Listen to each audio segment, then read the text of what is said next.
Praise the lord. యేసుక్రీస్తు నామములో మీ అందరికీ శుభములు తెలియపరుస్తున్నాను. మార్నింగ్ మన్నాని ఈ కార్యక్రమం ద్వారా మిమ్మల్ని అందరినీ కలుసుకోవటం నాకు ఎంతో సంతోషంగా ఉంది. ఈ మార్నింగ్ మన్నాని ఈ కార్యక్రమం అనేకులకు ఆశీర్వాదకరంగా ఉంటుందని తెలిసి దేవుని మహిమపరుస్తున్నాను. అయితే ఇంకా అనేక మందికి మీరు ఈ కార్యక్రమాన్ని అందించాలి. షేర్ చేయండి, పరిచయం చేయండి. దయచేసి యూట్యూబ్ ఛానల్ని వాళ్ళు సబ్స్క్రైబ్ చేయకపోతే సబ్స్క్రైబ్ చేయమని చెప్పండి. మీరు కూడా సబ్స్క్రైబ్ చేసుకోండి. మీకు ఎప్పుడైనా ఏ ప్రార్థన అవసరం ఉన్నా మాకు కాల్ చేయండి. మీ కొరకు ప్రార్థన చేయడానికి సిద్ధంగా ఉన్నాం. ఈరోజు ఒక ప్రవచన వాక్కు దేవుడు మాట్లాడుతున్నాడు. ఏదైనా పగిలిపోయిన పాత్ర ఉంటే దేవుడు దాన్ని బాగు చేయబోతున్నానని మాట్లాడుతున్నాడు. మీ జీవితం కానీ మీ లైఫ్ కానీ ఏదైనా దెబ్బతిని ఉంటే మీ జీవితాన్ని దేవుడు ఆశీర్వాదకరంగా చేయబోతున్నాడు. మీ జీవితంలో ఏదైనా మిమ్మల్ని బాధ పెట్టే ముళ్ళు, ఆత్మీయంగా కానీ శారీరకంగా కానీ బాధ పెట్టే ముళ్ళు, రోగం ఉంటే దాన్ని దేవుడు తీసివేస్తానంటున్నాడు. అంతేకాదు ఈ దినాల్లో ఎక్కువ దేవుని కృపను, అభిషేకాన్ని అనుభవించబోతున్నారు. ఆత్మతో దేవుడు నింపబోతున్నానని మాట్లాడుతున్నాడు. కాబట్టి ఈ వాగ్దానాలన్నీ ఎత్తిపెట్టి ప్రార్థన చేయాలి. ఈరోజు దేవుడు మనకిచ్చిన వాగ్దానం యెషయా గ్రంథం 54:10, మత్తయి సువార్త 20 అధ్యాయం 29 నుండి 34 వచనాల దాకా రాయబడిన సందేశాన్ని కొద్ది దినాలుగా మాట్లాడుకుంటూ వస్తున్నాను.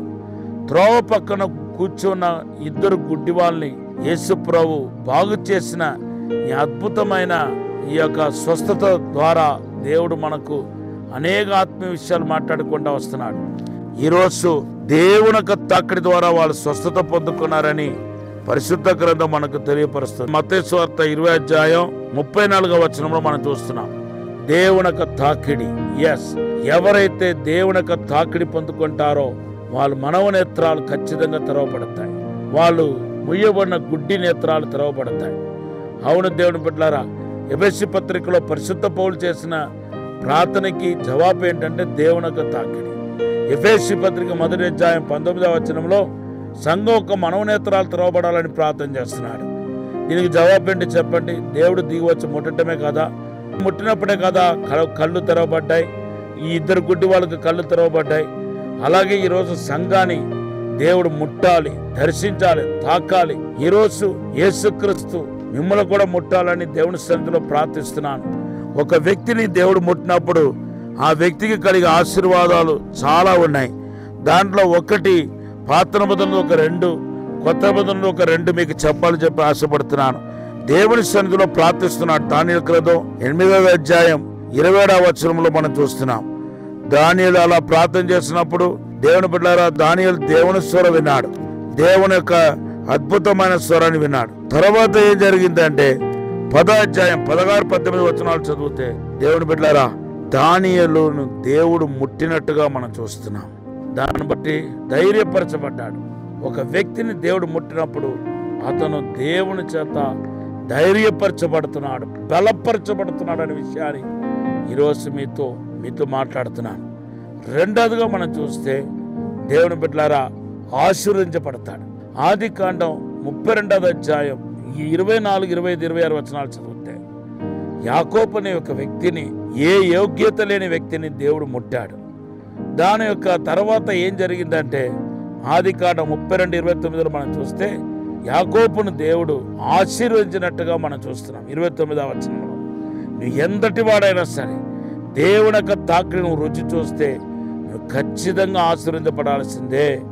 దేవుని యొక్క మహిమను రుచి చూడాల్సిందే. దేవుని యొక్క ఆశీర్వాదాన్ని రుచి చూడాల్సిందే. ఇది పాత నిబంధనతో మాట్లాడిన విషయం. కొత్త నిబంధనకి వస్తే దేవుని బిడ్డలారా, ఎవరినైతే దేవుడు తాకాడో వాళ్ళు ఆత్మీయంగా, భూసంబంధంగా స్వస్థత పొందుకున్నట్టుగా మన పరిశుద్ధ గ్రంథంలో చూస్తున్నాం. ఎందుకంటే యేసు ఎవరినైతే ముట్టాడో వాళ్ళందరికీ స్వస్థత కలిగింది. మార్కు సువార్త 1వ అధ్యాయం 40-41లో ఒక కుష్ఠరోగిని దేవుడు ముట్టాడు. బైబిల్ చెప్తుంది కుష్ఠరోగం పోయి ఆయన స్వస్థత పొందుకున్నట్టుగా మన పరిశుద్ధ గ్రంథంలో చూస్తున్నాం. అంతేకాదు పేదరు అత్తగారిని, మామిని యేసుప్రభు చేయి చాపి స్వస్థపరిచినప్పుడు, ముట్టినప్పుడు ఆమె స్వస్థత పొందుకున్నట్టుగా మన పరిశుద్ధ గ్రంథంలో చూస్తున్నాం.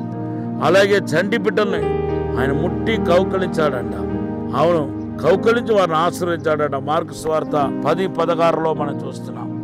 యేసుప్రభు ఒక్కసారి నిన్ను తాకితే నువ్వు నూతన పరచబడాల్సిందే, అభిషేకించబడాల్సిందే, వర్ధిల్లాల్సిందే, దేవుని మహిమను చూడాల్సిందే, దేవుని యొక్క విడుదలను చూడాల్సిందే. ఈరోజు మిమ్మల్ని దేవుడు ముట్టబోతున్నాడు, మిమ్మల్ని తాకబోతున్నాడు, అసాధారణమైన అద్భుతమైన కార్యం జరిగించబోతున్నాడు. ఈ సమయంలో ఒక చిన్న ప్రార్థన చేస్తాడు. పరిశుద్ధము నమ్మకమైన పరలోక తండ్రి, నీకు వందనాలు, స్తోత్రాలు ప్రభా. శక్తి చేత కాదు, బలము చేత కాదు, ఆత్మ ద్వారా ఈ సమస్తం జరుగుతున్నారు ప్రభా.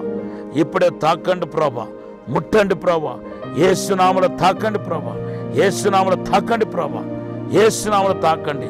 ఆశీర్వదించబడి తాక్కుమని విడుదల దయచేయమని యేసునామములో వేడుకుంటున్నాము తండ్రి. Amen. Have a blessed day. God bless you. దేవుడు మన దీవించును గాక.